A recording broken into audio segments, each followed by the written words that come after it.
They say if you don't learn from your mistakes, you might repeat it. It feels like that's what's happening at Milan. Same week, same result. 3 draws in a row to start the season for Milan. 2 draws and a loss. Third game dropped for Milan. Calcio Guys, Adriano, Gianni, I'm Nicholas. How you guys doing? After that intro, not so good. But no, joking aside, happy to be back. Or an international break. I think it came at a good time for Milan. I don't know. Well, I guess we'll get into it later. But yeah, happy to be back, guys. I'm a little bit tired. The school year started, and I have to get used to getting up at like 5 a.m. every day. So that's something that I'm just struggling with. But besides that, I'm doing okay. Teaching kids history of Serie A. I wish. That's the dream. That's the goal. Teaching kids who won the Scudetto in 2005. Are we sure we want to discuss that? I don't think there was a winner in 2005. Got you on your toes there. Got you on your toes. But we might as well start with the elephant in the room again. It feels like we're talking about this. It's another week, but more problems for Milan this time. Okay, give them credit. Okay, they tie 2-2 against Lazio. It's not like they, I feel like this is not as bad as losing to Parma, but this is a game that they scored early with Pavlovic, and then it was 2 goals in the 60th minutes for Lazio from Castellanos and Dia, and obviously Leao responded late 72nd minute. So 10-minute span, there was 3 goals that pretty much changed the game around in that one. But terrible start. I guess you could say terrible for Fonseca once it. We're talking about that once again. But it's funny that we actually got a couple of questions on social media, Adriano, about that. We got 2 of them. I'm gonna pull them up. First from JD Paolo 98 on Twitter. Do you think AC Milan will finish in the top 6 of the league table? They've been struggling so far. Shout out to Justin with that question. Shout out. And then what is going on with Milan and Martinelli 06 on Instagram? Adri, take it away. What is going on with Milan? What's not going on with Milan? It seems like there's everything going wrong with Milan right now. To start off with the first question, will they finish in the top 6? I'll get that out of the way quickly. I had predicted that. I'm sticking with my guns, guys. I think we all decided that we're sticking with our guns in the predictions that we put out there before the season started. I had Milan finishing in the top 4. I believe it was 3rd, if I'm not mistaken. I'm going to stick with that. But something needs to give. Something needs to change, and something needs to happen fast, because I said it last week, I believe, if not the week before. Just these performances are not good enough. Yes, they've been struggling, as Justin said, but it's not with a lack of talent. I think this team has moments in the games. It just seems to really fall defensively, that they've really been coming short. It's rinse repeat every week. I don't think I don't want to bring up what we brought up already in past episodes, but Fonseca wasn't my choice. I don't think it was many Milanisti's choice or first choice rather, for the new manager position after Pioli. So it's kind of what we've come to accept. He's in charge. Again, I don't know. Management is a bit all over the place with the signals that they're sending down. The players are a bit confused with Fonseca's direction. So again, guys, it's a big mess. It is a struggle. Just to sum it up, even M. Martelli on Instagram there, what's going on in Milan? There's so many problems. I mean, another incident over the weekend, was obviously the Leao Teo, not being part of the cooling break. They were on one side of the pitch, and the rest of the team was on the cooling break. Listen, guys, I know many Milan fans have their opinions on it. Everybody is entitled to their opinion. I know Di Canio was very vocal with his thoughts on Leao and Teo's actions, if you will. I think Capello was on that panel as well. Listen, I think the media, it's a two-way street. I think the media is obviously going to blow it up because it's something to talk about. It's something with a big team, and they have, they're going to pick at anything to talk about. Personally, again, I really don't think it's the end of the world. I think this thing got really blown out of proportion more than it needs to be. But again, to play devil's advocate, you want to be a leader. You want to be the top players of this team. You want the money that you're asking when you come for a renewal. The Teos and the Leals of the world, they gave you these big bucks. I know Teo's looking maybe for another contract. And you wear the captain's armband for Milan, and you want to be, like I said, these leadership type of figures for this club. There's none of that to be tolerated. You join your team. You show that you're part of this. You show that you're part of the to lead this team to a better time, because it's been obviously rocky to start off the season. So again, I know everybody's gonna have their opinions on it. I think it got blown out of proportion. Should they have done it? Probably not. People are saying they just came on. They didn't need the cooling break. They already got their instructions from Fonseca and company. So you could slice and dice that aspect in many different ways. But again, that stuff is off the pitch. What matters, again, is on the pitch. And so far, the results are not coming. I think, one bright spot has been Pavlovic, if you want to call it a bright spot in these opening matches. He seems to be, getting into form and getting accustomed to the league and to the role at Milan relatively quickly. Obviously not perfect, but, he's able to score that goal and finally, get some momentum early on in the game for Milan. But again, I think it was Marco Messina, I know, of TV on CBS, that and Bonetti that pointed it out on their show about the goals that Milan are conceding, and it's always the same goals that they're conceding down Emerson or Calabria's right hand side, crossing across crease, and it's a tap in within the the 6 to 8 yard box. So this is just unacceptable. I mean, this is you learn this stuff at what, U9, U10s, U6 even, not to allow these types of spaces and allow these counters to happen. Emerson Royale, I said it, from the get-go, wasn't another addition that I wanted. I hope he was going to prove me wrong. So far, it's really gone to shit. He looks tired before he comes onto the pitch. He came on as a sub in the early 2 games. He already looked exhausted. Now he starts, he still looks exhausted. So this guy, I don't know, he's a lump of a log. He's barely tracks back. He's too slow to track back, it seems like. I don't know. It's a big waste of the 15, 20 million, whatever they invested in him for. But it's just really not acceptable. We need to shore up the defense. We need to be more clinical in the final third offensively. Again, this is a team that I think currently sits in 14th place with 2 points out of a possible 9 in the opening 3 matches of Serie A. It's if you're Milan, this is obviously not acceptable. This is not where you want to be. And I don't know where the reaction has to come from. Like, many fans are saying, pull the plug on Fonseca right away. If there's a time to do it, I don't know. I guess it's now. If you really want to make that move, international break is up and happening now. You come back to Venezia, Liverpool in the Champions League, and then the derby against Inter. I believe it's on the 22nd. They just confirmed today. So these are big matches to come. And if Milan plays like this, they're not going to get anywhere, more forward. So again, to play any bright spots, I guess, like I said, Pavlovic. I know Leao is going to get criticism for his not participation in the team gathering at the cooling break. He scores the goal as soon as he comes on.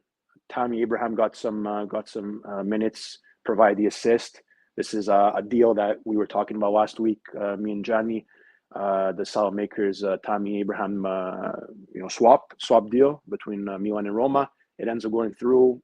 Tammy comes on, makes an impact in terms of getting an assist, and maybe it was a fluke play. Yeah, people are going to say that. That's fine, but it got us onto the board. It got us back into the game and saved us a point. But those two quick goals for Lazio, again, credit to Lazio for having a good second half and really pushing. But those two goals, I mean, I think all three of us might have been able to score that, just right through the defense, tap in front of the net. I mean, I've seen Gianni score types of goals like that. So on Tuesday nights, right? Is that an insult to Gianni no, or it's not. an But insult to it's an insult to Milan's defense and how easy it was to score. I mean, any of us could have been in that position and score. It's just embarrassing in that aspect. But I don't know what it is. I don't, I know Teo and Fonseca spoke, post game. They kind of cleared the air about all the people saying, okay, what was going on with that? There's friction between them and Fonseca in the locker room, whatever. Again, I don't know. We're not in the locker room, so I don't know. But something needs to change, and again, management I think is to blame. I think as well because the market was the market. I think fans are still desperate. We're desperately still waiting for other additions. Didn't happen. This is what we have to roll with, and the Fonseca hiring. I said it from the beginning. Wasn't a fan. I was hoping for him to prove me wrong, and I just don't want to fall in. And again, it's no disrespect to Napoli last season, but they had a circus of coaching carousel. What was it? 3 coaches in the calendar year. So I just don't want to fall in that type of situation with this team, because again, like I said, I do think with the roster on paper, I mean, the Torino game, the Parma game, and the Lazio game, I don't think these should have been the results. Like, I mean, I know you're going to say, okay, Adria, you're a biased fan, whatever, but no, like, listen, this should have been more out of these games, and it just wasn't.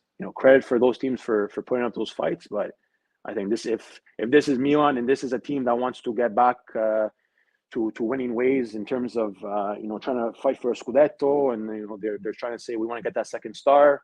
Inter already got their second star. Now we're trying to play catch up with them. And right now, we're ways and miles away from Inter in terms of what we're seeing on the pitch currently. So, again, is the firing going to be too soon? Is this Gianpaolo 2.0 like we said last week? Every passing week, it seems to be closer to that.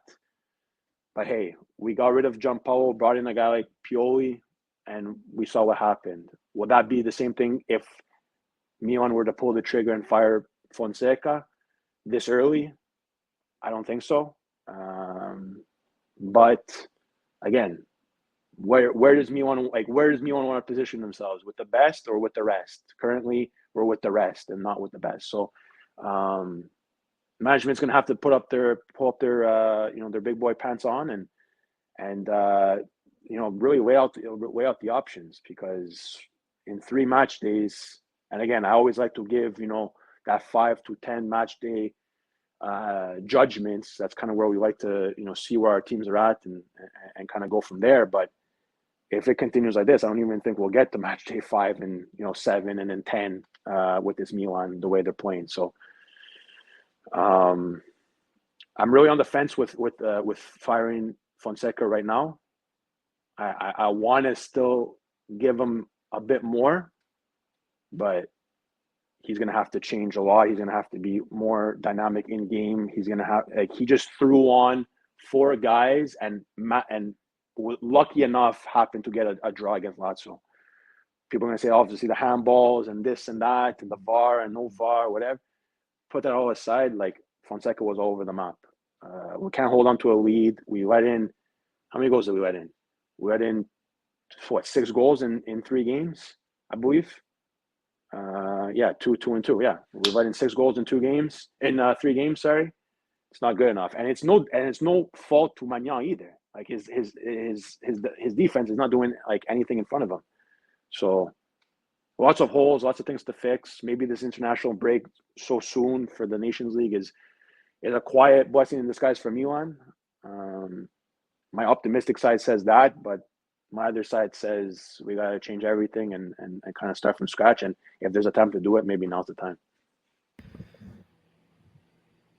You're in favor of firing Fonseca.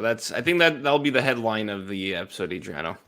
We're gonna hold on to that. If it gets the clicks, we'll do that. I guess whatever it is, man. Follow us at the Calcio Guys, YouTube, everywhere, Instagram. The shock value. Yeah, shock jocks. Do I have to do one of these as the thumbnail or something? Kevin McAllister and Home Alone. There you go. But Gianni, your Napoli feels like it's the opposite against this time against Parma, coming back and winning that one 2-1. Late goals, what was it, 92nd? Lukaku 96. It was Anguissa. Was it 96th? Yeah, 93rd. Minute, I believe. I don't know if you had the opportunity to watch that game, Gianni, but you saw the videos, the reactions on the sideline with Conte. Conte, what was it? Loses the first game, 3-0 against Verona. Bad start. Comes back and wins 3-0 against Bologna.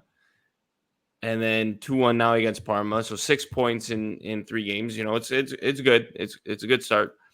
But it's the excitement from Conte, and feels like Conte is a coach where, once his teams get rolling, they're almost unstoppable. And then now we see Lukaku. I mean, this transfer, I forget if this transfer even happened last time we spoke. So first of all, Gianni, what are your thoughts on it? Second of all, Osimhen out. What are your thoughts on that whole saga? Lukaku coming in, Osimhen out, and give me your thoughts on the game. All right, so didn't have a chance to watch the game because I was working a wedding that day. I was getting the updates on my phone. Was very frustrated with the initial results, and then saw that the miracle plays essentially towards the late half of the game. One thing I do want to say, first off, start off with that, specifically focusing on that game. Parma were playing with 10 men, and Napoli couldn't do much with that until Lukaku came on. Now, Lukaku started later because, getting integrated back into the squad. He also stated that his fitness is not up to par. He stayed an extra few days to even though the team had a bit of a break past couple of days, he actually trained those past couple of days to just get back into fit form with them. So at least that. Lukaku coming to Napoli it's a surprise in the sense that I never thought I'd see this in my life. But when you consider the factors that it's Conte managing the team, then yeah, it makes total sense because wherever Conte goes, Lukaku goes. Whether it be Chelsea, Inter, now Napoli, it is what it is. And Lukaku last year at Roma wasn't the worst thing. It's just so funny now I get to see Lukaku play for both my teams. Lukaku, not just kidding. All we need for him is just to have like a fuck up moment in the Europa League final with the ball hitting his face. That's all we need right now. That would just be like I don't know. It feels like it would happen. It would just be like, oh yeah, by the way, and just here you go. You guys are in the final, but Lukaku fucks it up. I wouldn't. But in all seriousness, I'm excited about it. It's nice it's like a wealth of riches right now up front. And especially given the fact that the Osimhen saga was a bit problematic right now towards the end, where Napoli and Chelsea agree on a deal, but Chelsea lowballs Osimhen with the contract, and then Al Hilal, whatever, one of the Al Hilal, Al Hali, whatever. I'm sorry, I don't care too much about the Saudi league, as bad as that sounds.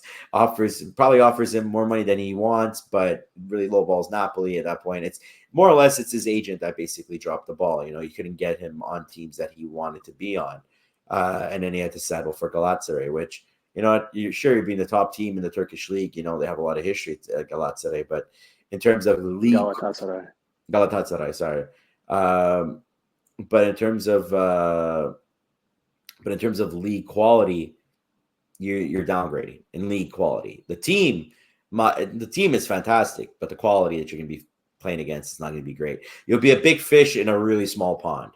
Yeah. You're going to be a big fish in a really small pond, and it's interesting how essentially that front three right now is a former Serie A front three with Icardi, Mertens, and Osimhen. It's. If this was like a Serie A team maybe 7 years ago, 8 years ago, people would be flipping like, oh my God, mind you, Osimhen would have been way too young, would have been like 16 at the time. But people would have been like, oh my God, what is this? Oh, what the heck? It was powerhouse team. Now it's like, okay, well, cool, but it's in the wrong league. That's what it is. I'm probably gonna get a lot of hate for saying that. It's more what I'm relieved about is that there's like a certain fan base that just basically was every time Napoli had an issue with Osimhen, it just seemed like people were fans of Osimhen rather than the team. And I'm happy with the fact that those type of fans just won't be around. I've always found it strange that people support a player over a team itself. Like I can get that you have your favorites. Don't get me wrong. I throughout the years have had players that I loved and obsessed over. You know, like I said, Chiesa has always been one of my day ones, and he went to Juve, and it hurt that he went to Juve, but I always wanted Chiesa to succeed. I was just like, well, Juve's ruining him. Just screw that team. But I still have. But I'm not gonna crap. Like I'm not gonna like crap on Juve. Is what I'm trying to say. Like I'll crap on Juve because they're a rival, but I'm not gonna crap on Juve for at least not trying with the kid. I don't know. Yeah. Or like let's say like Insigne, for example. Like I love Insigne. Absolutely love it. This is a better example. I absolutely love Insigne. Absolutely love him. He went to TFC. Did I shit on Napoli just to start supporting TFC? No. Yeah. You know, like I still want him to do well. You know, I still have a very big soft spot for Insigne, but I'm not going to be like, well, you know, my team now is TFC. No, it doesn't work that way. I think we've always had this discussion of no player is bigger than the club. And then like I don't think it's more like in the Insigne situation that he thought he was bigger than the club. I'm not saying that, but in the Osimhen situation, it has a bit of that vibe. I don't want to say it's completely that vibe. I just think the kid right now is getting a little bit too, I guess, full of himself. Money hungry too. Yeah, money. Like, but it's not as if he doesn't deserve the money. He's a very talented player, extremely talented player. Can like I don't blame him for trying to get as much of his bag. Yeah. Like, but I don't blame him for trying to get as much as he wants. Like I get that, but you have to understand that teams are always going to negotiate. There's always going to be a middle ground. There's always going to be, you know, a back and forth. You can't go out there and expect that, oh, you want your 20 million, like your 15, 20, 12, whatever million that you're going to get it like that. It's never going to work that way. You have to have your agent negotiate a value that you're going to get. There's going to be no teams out there that are going to be like you ask for, okay, can I have 20 million? Yeah, sure, no problem. No team is going to do that. None. No team in the world is going to do that. As badly as they need a striker or as badly as they want you as a player, no team's going to give you what you want right out the bat. Like I'm pretty sure, like even guys like Messi and Ronaldo, even though they're legends of the game, they still have to negotiate contracts whenever they got, you know, like there was still a bit of a back and forth until like. So I don't know. So the fact that Osimhen had this type of mentality is what really like bothers me. And that's like I said, very thankful for the guy, very thankful for his help in Napoli getting their third Scudetto. And I wish him the best. I want him to have success, and I don't blame him for getting the bag. The only thing that puts a bit of a sour taste in my mouth is how he went about it. There was no humility. You know, there was no like just have some respect for the former club. You can't be like all lovey-dovey with Napoli, and then you know you don't get your way with the money, and then you kind of turn your back. Exactly. I feel you. It's a city that's treated you super well no matter what. Even during the first wave of issues with the whole social media thing, the city still like appreciated you, and they were kind of sad that imagine you turned your back on them and they still welcomed you back with open arms. You know, like it's crazy. Like guys like Higuain, the moment he led for Juve, they basically crucified him, like drew over all his murals and stuff or whatever thing represented him. They kind of even like Quagliarella, devastated. Even his incident. Yeah, but Quagliarella after the fact after the fact it came out, but right away like they were because nobody understood. Nobody understood exactly. Why. Yeah. Everyone was like, why would he be leaving Napoli, his hometown, for a rival? And then afterwards the whole stalker situation finally came to light. Then people finally referred. Yeah, but at first, yes, 110% AG, you're right. At first people were like that. But like now we live in a day and age where it just seems like this information is just out there quickly. Because in 2010, Twitter was still very new. it was still very. I remember it now in very the well. social media age, it's like news travels right away. it still travels quickly. Absolutely. But yeah, just the way he went about it was just and people still accepted you open arms, and it feels like as if you spat in their faces. You don't do that. No. But positive side of things, apparently Kvaratskhelia is negotiating an extension to his contract, so to add another 2 years to it. So that would be very nice. Obviously negotiating it because he wants a higher salary, which I don't think it's uncalled for. But if he's going to grow and mature into the team, he has to understand that the higher salary commands higher expectations and responsibility. And if now that Osimhen is gone, you're probably the key player on the team. Zelinski's gone. You don't have him in the midfield anymore. Sure, you got McTominay now, and you added some reinforcements there. Like Napoli's window was fantastic. Don't get me wrong, but it's like you are Kvaradona. That's the best way I can describe it. You are Kvaradona. I just say this as a nickname. I'm not saying he is Maradona's level, but it's just the nickname that we have for him. You need to play like him now. So this whole end of summer's been quite a roller coaster of emotions for Napoli fans. Happy things are trying to get settled, but one thing I do want to do is I want to walk on the on the side of caution, because even though Napoli won their past 2 games, one was against Bologna and the other one was against a 10-man Parma. So it's like you have to take the circumstances into consideration. And I think, Nick, we were discussing it when we watched the Roma Juve game. We'll get to that later when you talk Juve. But you have to consider those factors. You got W's, but these are against teams that, mind you, Parma has been playing fantastic. They have, but they've been playing fantastic. So we have to be careful with how we say that. But it is a 10-man team. So your first test, I think your first test is against Juve in 2 weeks or 3 weeks, whatever it is. And hopefully Lukaku gets more of an informed shape for that, because if Napoli wants any chance of beating Juve that game, besides Juve just throwing the game and like playing too many of their kids, they need Lukaku to bully that back line. And Di Gregorio is a great tendy. And if you want to beat a guy like that, you need your striker to be in top form. So I digress. Yeah, just to go back just to quickly on the Osimhen thing and then a bit on Lukaku there. It's crazy because this is just a direct loan, if I'm not mistaken. That's what I was hearing. And so it's a straight loan. Galatasaray is paying the salary of, 9-10 million, whatever it is. Yeah, but they have the option to I think they get like the option to pay first dibs on his release clause if they want it. But that's the thing. So Osimhen does this whole prima donna thing and whatever. Finally gets his way, goes to Galatasaray, not his first option. I don't even think his third option. They're paying the salary, whatever, okay, but he still has to return and he has to extend it. I was reading that they're going to extend his contract until 2027, lower the release clause to about 75 mil, and then, like you said, Galatasaray has first bids or dibs, of that. So we spoke about it even a couple of weeks ago that we thought this whole saga was a bit weird. For me, it's a big shame, honestly. With this whole Osimhen thing, like I said it, from Capo Cannoniere and Scudetto winner to this, it's very, very, very strange. And listen, I don't know, it's I think somewhat over with this move, but we'll see what happens once he comes back and what Napoli can do business wise to sell him off, or somebody picks up that release clause. But another thing on Lukaku is I had said it when we opened the preview show. I remember. I mean, like I said, if Napoli gets Osimhen, if Napoli gets Lukaku, it's going to be a different Napoli. And again, it's small sample size, but I think if there's any striker that can do well under a guy like Conte, it's him. We said it. Johnny said it. We all know it.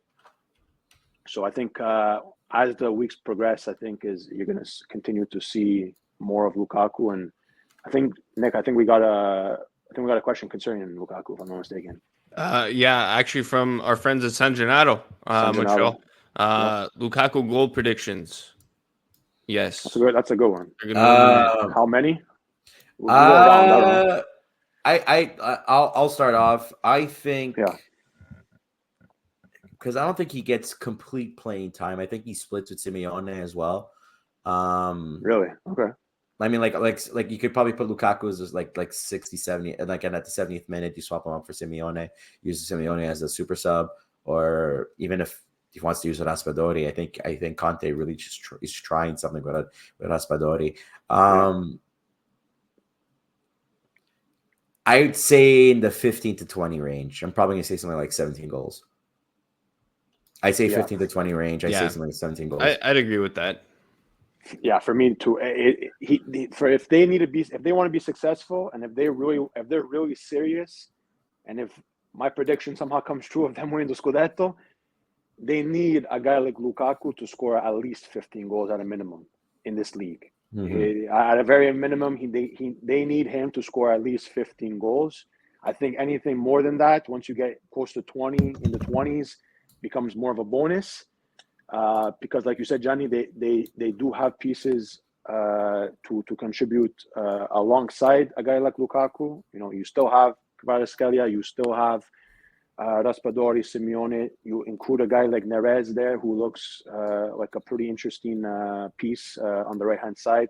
Politano is still around too. So, you know, and your midfield is getting involved as well, and you've added in the midfield too. So I think if they want to be serious and they really want to push for that Scudetto, or, you know, top four, or wherever you want to label Napoli's going to end in the season, a guy like Lukaku, which is a big center piece in the attack, 15 goals at a minimum he needs to score, and anything more than that, I think personally is a bonus, and it can really help them get over, you know, push them over the edge. And that's what Osimhen scored last year. He scored 15. So exactly. If they replace him, and then in the year before, 26. So there year you go. before 14. So you know, he had a purple patch season 2 years ago when he won Capocannoniere, and you know, he's more of a 15 to 20 goal scorer, Osimhen, which Lukaku is too. But we'll see, especially at his age. Lukaku, I forget how old he is. He's 31 years old. He's 31. Yeah, I thought he was older. No, because I always freak out because I always think so. Because I always think he is older, but then I realize this guy's a year younger than me, and I'm like, oh my god. Shit. Jesus. Yeah. It feels like he's been around forever. Like I don't remember a time when Lukaku wasn't a player, you know? Yeah.